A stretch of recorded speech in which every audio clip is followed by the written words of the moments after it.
All right, it's the second week of college football or second week of high school football or second week of whatever sport you're playing right now in the fall that's open, and you suffered a loss, right? There's, if there's 100 college football games, there's going to be 100 losers, 100 winners. And today I want to talk to you about that. Like, it's important in the role to be prepared to continue on. Losses happen, and the way you respond to losses can affect the entire year. Nobody wants to lose the first game of the year, but today we're going to talk about how you in the player development role can provide support to not only the players in the program, but the coaches in the program as you deal with that first loss of the season. Everybody understands that it happens, but some may take it harder than others, and it's a long, long season. And so you need to know how to respond to your first loss of the season. Hello. My name is Ed Jones II. I'm the founder of Beyond the Field, where we help you create impactful player development plans. One of the things in my role that was always tough, I'm a competitive person. I hate losing, but I always understood the importance of me being there to help others. And, and because of that, I thought this was very important for me to share this video. I made this video last year, and I just felt like, you know what, let's bring it back because there are some people that need to re-see this. And so we're going to check out that video right now. Week one of college football is done. There were a lot of amazing games and some great finishes, some great stories, some incredible upsets. But there are a lot of you all who may have felt the feeling of defeat. Now, if we had over 100 games, there's going to be 100 winners and 100 losers. And in the player development role, handling a loss is one of the most important things you can do in the role. There are a lot of people who are going to say, oh man, the season's down the drain. There are hopes. This happened. And people just, social media, do whatever you do, don't go on social media. You have fans and others just spewing all this stuff to you and your team. And I just wanted to make this podcast episode today to talk to you about the 3 things you need to do in the role after a loss. And I was in the role for 6 years, and being in the role, I've had my share of wins, but I had my share of losses. And I've seen how handling a loss correctly helps and how handling a loss incorrectly hurts. Big thing I remember when I was coaching high school ball, my head coach always said, don't let one loss become 2. And what he meant by that is we lost on the field, let's not lose off the field as well. So in the role, there's a lot of things that happen, You got a lot of stuff to handle when there's a loss. So here are the 3 things that you need to do in the player development role after a loss. Number 1, you need to be there for your players. Be there for your guys.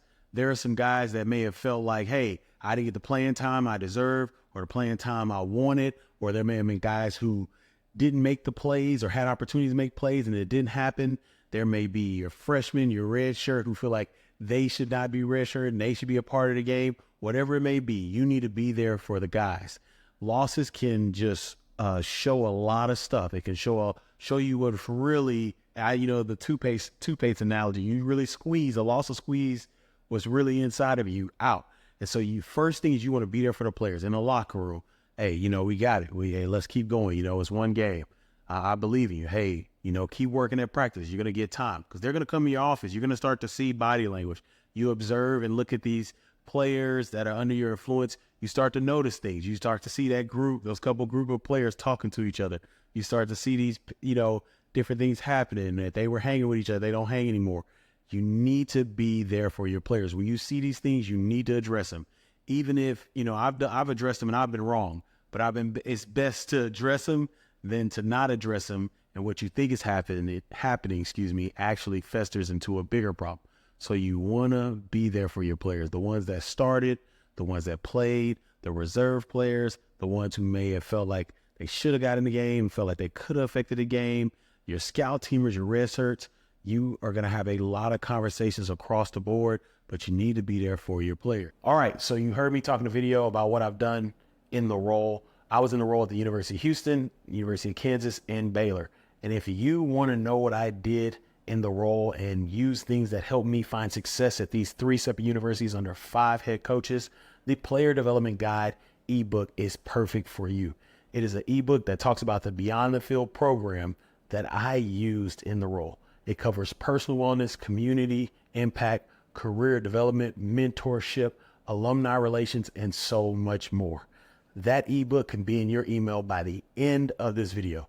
So I want you to click the link in the show notes that says Player Development Guide ebook, purchase it, and use it to help you. Now let's get back to the video. Number 2, as you're there for the players, remind them it's a long season. It is a long season. Trust me. Trust me. I have been on the other end where we start off with a win and we're feeling good about ourselves. And the next week we almost get a loss, or we do get a loss. So it is a long season. You have to remind your players that. Once again, going back to what I said in the first point, you may have players that want to play. It's a long season. Keep doing your thing in the weight room. Keep doing your thing at practice. Keep doing your thing off the field. Make sure that you're keeping your name impeccable so the coach can, as your name rises, the coach is more comfortable playing you. But it is a long season. Maybe it's the freshman who started. Maybe it's the fifth-year guy who started for the first time. Maybe it's your player who was on a watch list or all conference and they felt like either they did or didn't do well. You have to remind them it's a long season and to take it one game at a time. A lot of games in the first week are not conference games, so you still have opportunity to play for the conference championship. I had a situation where I was at the University of Houston, shout out to the Cougs, and first game of the week, we beat Oklahoma. Well, guess what? Oklahoma went on and won the conference, and I think they played in the Sugar Bowl that year.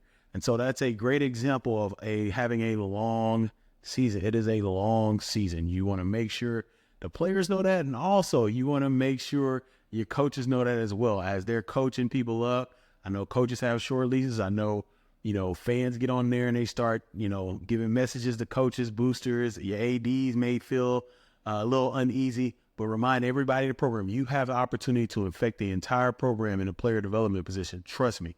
Remind everybody it's a long season. And then number three, don't panic. Don't panic. Stick to your systems. Stick to your daily systems that you have. And if you all want to hear about daily systems I have, reach out to me. But you want to make sure you stick to those systems because it is very, very important that you keep that consistency for the players. You keep that consistency for the coaches. You keep that consistency, for administration. There's a lot of people looking at you. And there's a lot of people you can influence in the role. So you want to make sure you don't panic and you stick to your systems. If every Monday, and I did this, every Monday, if you're going out in the community, continue to do it after a loss. Whatever, you stick to it. This is what it is, you all. This is how we're going to do things. This is the way it's going to go. But before I continue on, I want to give a shout out to the sponsor of this podcast. Well, actually, there's no sponsor, but there's a great space for you to sponsor this podcast. Reach out to me and let's make it happen. And to continue the point, don't panic. You have the opportunity in this role to encourage so many people. And there's a lot of people watching. I did not realize this when I was in the role early. A lot of people watch you. Why? Because you're talking to the players. You're talking to the coaches. The head coach may be watching and they may look, hey, when I was in the role, is Ed is he panicking? Is he not doing a thing? Because you're the liaison to the players. So you don't want to show panic either way, from the locker room to the coaches or from the coaches to the locker room. Unfortunately, losses will happen in the role. They're going to happen. There's a program right now that hadn't lost in 3 years. That doesn't happen every single year. The way you navigate and handle losses can be very beneficial to your players and the program as you continue on this season. Once again, do not let one loss become two. You are very impactful in the player development role, and you have a assignment to assure that everyone understands it's a long season and you all need to keep it going. So to recap, those are some strategies you can use. Once again, it's a long, long season. I want to share a story with you, and I have a video as well.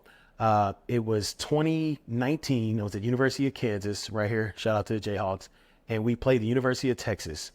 We missed a couple extra points, and we lost by 2.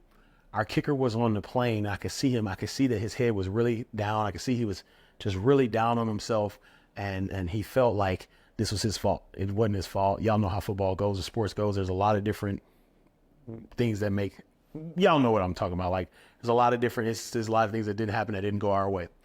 So anyway, I text him, hey, keep your head up. You're going to win a game for us this year. And a week or 2 weeks later, we're playing Texas Tech. And one of the craziest innings I've ever seen in my life, he kicks the field goal to win it. And you're going to see a video of me finding him, giving him a hug, and being like, you know what, I told you.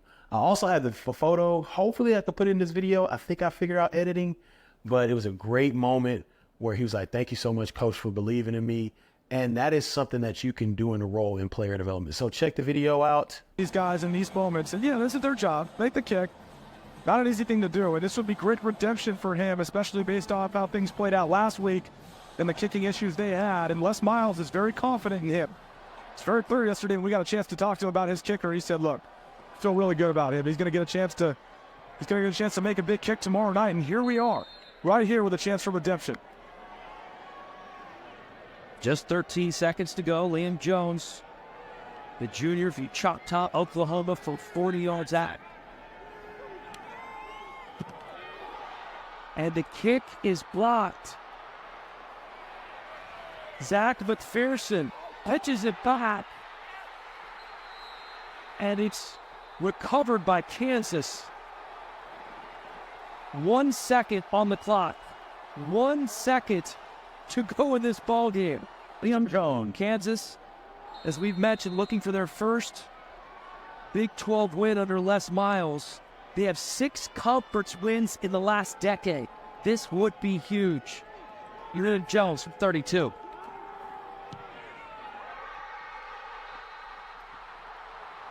But Pepper's hard. Don't be any square. Yeah, it's pretty. What an ending for this Kansas football team. And you don't see this very often, but this is a monumental win. And the Les Miles there. Only a little bit. There's a look at Liam Jones, the game-winning field goal from 32 yards out. Almost a look of relief that it went through, pointing skyward. There it is. Impactful moments like that are what makes this role incredible. Go out and create generational impact today. And hey, be there for the players and the coaches. It's a long season. I believe in you. Let's go.